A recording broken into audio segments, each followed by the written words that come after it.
Hello ladies and gentlemen, and welcome back to the layout. As you can see, I am not in the layout room per se, I am in the room next to it, which just so happens to be my work area. Now, in this episode, it's going to be one of a three-part series documenting the finds of different train shows that I went to back in October. As you can see, it is now December, and well, life kind of got in the way of a lot of my videos, so, well, we're going to do them now. Please stay tuned. All right, the first train show that I went to was the Kettle Moraine Ballast Scorchers uh, train show down in Kettle Moraine, which is in the way southern part of the state, down by Milwaukee. Now, this was a fairly large train show. Most of the tables were all sold out, and I ended up getting some pretty cool stuff. Well, the Milwaukee Road ended up showing itself quite a bit. The first table that I went through, or when we went through the show, the first table that I went to, this box here caught my eye. Now, what's in here is something that I thought at the time was pretty cool. See, it's just a plain Walters box. It is an Athearn Genesis 282 Mikado that is doled up for the Milwaukee Road.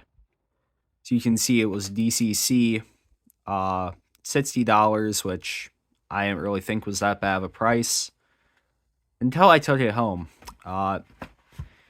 It looked great sitting in the box, but when I took it out, yeah, it was an absolute cluster bomb. So the light, yeah, the light came off. There are a lot of cracks in the boiler. As you can see, the DCC install is pretty bad, but it's a good looking logo. It will be going on the museum for the layout, so it's really about all I could do with it.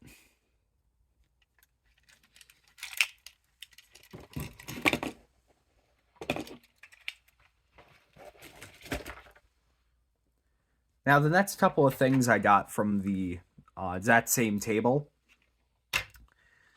Next thing is this Milwaukee Road caboose. Now, it's missing its smokestack, a whole bunch of other things, but it was cool and it was there. It also had KD couplers and metal wheels. I really kind of needed it to go along with the whole museum aesthetic. So that's pretty much the reason why I got that one. Another thing that I needed was a red Chicago and Northwestern caboose, which I also found there. Little did I know that about 2 weeks later, at the third show that I went to, yes, I went to 3 train shows in 3 weeks, deal with it. 3 weekends in a row of just spending. Not good for the old wallet. Now, this is a pretty good one. This is, I believe, a Walters mainline caboose. It was, I think, $5. The other caboose was like $2, so some pretty budget finds. I picked up 3 more things from that table. One of them was this weathered, albeit looks like someone took a dump on the side of the car, but it was weathered. It's a little Milwaukee Road PS2, I believe, hopper. You can see the ends and everything are weathered. Yes, the trucks and the wheels are also weathered, as well as the couplers. Found it, think $5 for it. It was pretty good. Next thing I found, now I don't have the box here with me, but it was in the box, was this Green Bay and Western Walther's mainline boxcar. It was not weathered at the time I got it. I got it and I weathered it. But I got it for $10 still in the box. If you guys know what these things go for, they're upwards of $25 to $30 for one of these little Pullman Standard Dreadnought End bulk boxcars. Thought that was a great deal, so I picked that one up. The last thing that I found at that table, back there, was something that I could not believe. A Rapido Super Continental Line Milwaukee Road, I think it is a cafe bar lounge for $30. Now this is the older scheme style of Milwaukee Road cars, or Rapido cars in general. It is still the battery-powered one. I already took out the magnetic wand that it came with. But as you can see, it is a very, very small battery. The car itself is greatly detailed. Here, get to focus again. So you can see it's very, very nice. All the little details are all there. Another thing is that in order to take the put the batteries in, rather, you have to take off the roof, which reveals the whole lighting setup. But it also gives you a full interior, including one of the bar / cafe tables and everything else. Very neat, very good price. So I picked that one up. After that first table, I kind of did a little bit of wandering around, and just down a little ways, there's a man selling 2 scale trains SD40-2s. Now, mind you, these weren't just any SD40-2s. These were DCC and Sound Milwaukee Road SD40-2s. Now, I've been searching for more SD40-2s for a long time. Not quite as long as another locomotive that I saw there, but look at this. It is just absolutely stunning. I am not going to take it out of the packaging for right now. You guys probably will be seeing this one run a little later on. Probably not in the video itself, but in probably a different video. It's a very beautifully detailed engine. Marker lights, rotary beacon, number board lights, everything like that all work. Now, these things normally retailed for, back at that time, around $230, $240 when they came out. When I got it, the man was asking $200 for each of them. I figured that was a great price. He had actually already replaced the steel trains couplers to KDs, which, well, I like, because I don't really like the scale trains coupler that comes on these locos or cars, so take with that what you will. After that, I didn't really find all that much. There was a lot of the show to just walk around and see. My buddy that I went down there with, he found a lot, and I mean a lot of different things. But one of the not so highlight parts of the show was watching a locomotive that I had searched for ever since it came out, and then it came out again a couple of years or months ago. Wisconsin Central 6634, which was the only SDP 45 on the roster. I watched someone buy that right in front of me. So, oh well, times are tough.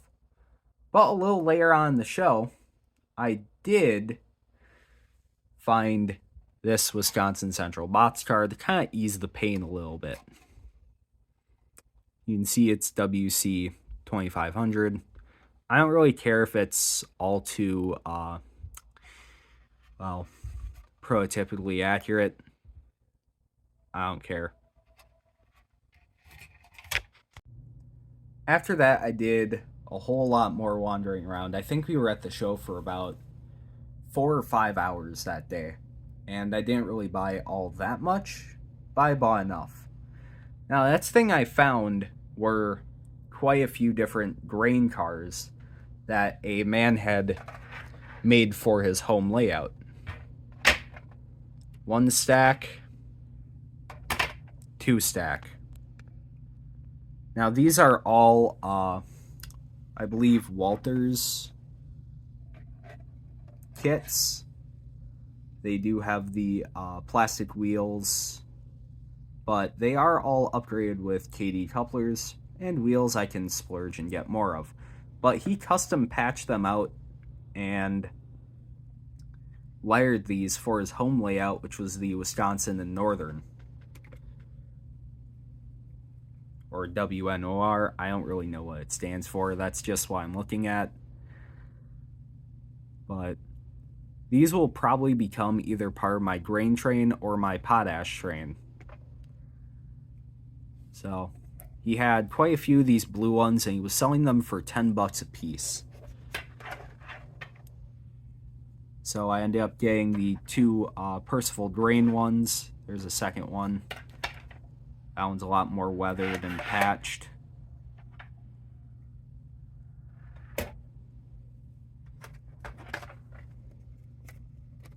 There's the other side of this one. Pretty well faded layering on there for the Percival grain style.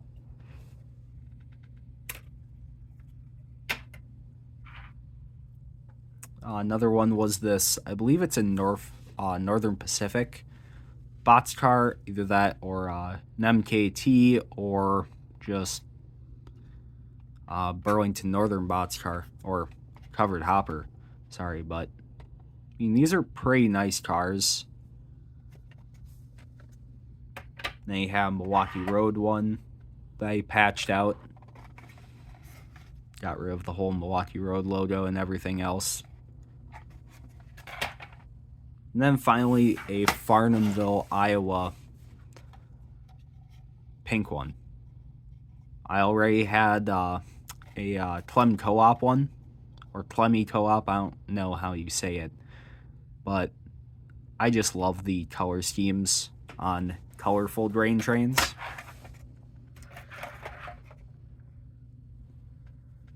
And right before we were going to leave the show, I decided to go back to the table that had kind of stolen my dreams a little bit. I thought about buying it kind of prematurely before someone handed him, I think, $230 to get it, but sitting at that table was something that I hadn't noticed before. Yes, an Intermountain Algoma Central F unit. These things are fairly hard to come by. I believe that there's one on eBay right now for right around $230. I believe it's going for. I might end up getting that one, who knows. But he had it at $150. So you can see it's DCC and sound with the Loc Select decoder. That was a great find. Also at that table was a Burlington Northern hopper that was all painted, that was all custom graffitied and weathered. See the Express Joy, not Rage on there. The other side, it's just plain weathered. But I ended up getting this. It has KD couplers, plastic wheels again, which I can change. But this was $2. I did have to run back to the ATM at that point, which was all the way across the center that it was at. But you, for $2, how can you go wrong? It's I believe an AccuRail kit, but I'm not really saying anything about it. It's nice. But anyway, those were my finds from the 2023 Kettle Moraine Ballast Scorchers swap meet and train show and swap meet down in Kettle Moraine, Wisconsin. Now, I will be doing 2 more videos, one for each of the other train shows that I went to. The second one was the Eau Claire train show, which was a pretty nice show. I thought it was a lot smaller for the admission that we had to pay, but in order to get into this train show, I believe it was $4, $5, somewhere in that, to get into the Kettle Moraine show. The Eau Claire one, I believe, was $10, but you got a price break if you brought in a can of or a non-perishable food item. But we'll get with all those finds in a different video.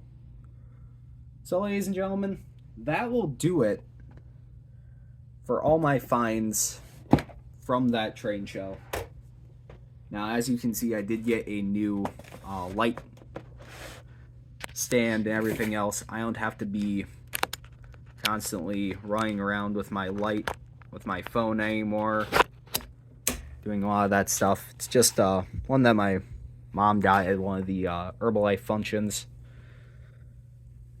But honestly, I'd call this a pretty successful haul.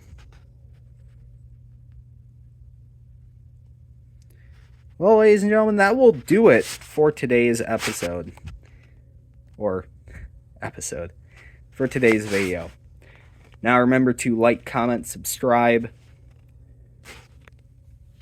I don't really upload all that much anymore thanks to what my work schedule has been. I used to have a lot of my Fridays off, which I would model and do a whole bunch of different stuff.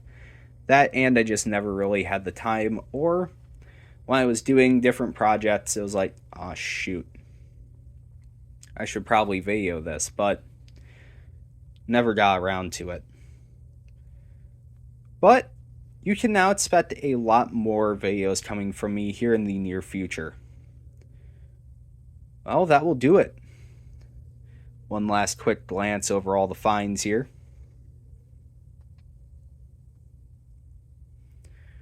And ladies and gentlemen, until next time, this is Z's Racing and Gaming, signing off.